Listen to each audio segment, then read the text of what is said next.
வணக்கம் மக்களே, நாம் இன்றைக்கி பார்க்க போகிற மூலிகை செடி வந்து உத்தாமணி பால்.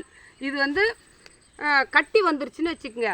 அந்த காலத்துலலாம் பாட்டி வைத்தியமாக இதை செய்வாங்க.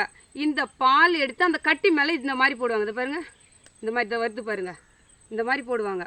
போட்டுட்டு இந்த தழையை வதக்கி கட்டிடுவாங்க. அது மேலே போட்டுட்டாங்கன்னா அந்த கட்டி தானாக உடஞ்சி சுத்தமாகிடும். அந்த இடம் அந்த கட்டி இல்லாமல் ஆக்கிடும்.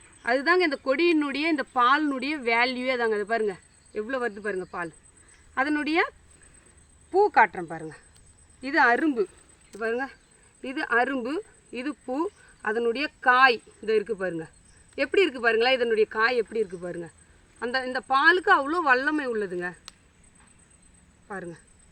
அவ்வளோதான் மக்களே. இந்த இங்கே கூட இருக்குது பாரு காய். இதனுடைய வேரில் இருக்கிற மண் எடுத்து இந்த கட்டி மேலே தூவுவாங்க. அவ்வளோ சுத்தமாயிடும். இதெல்லாம் அந்த காலத்து வைத்திய முறையை எங்கள் அம்மா பண்ணும்போது பார்த்து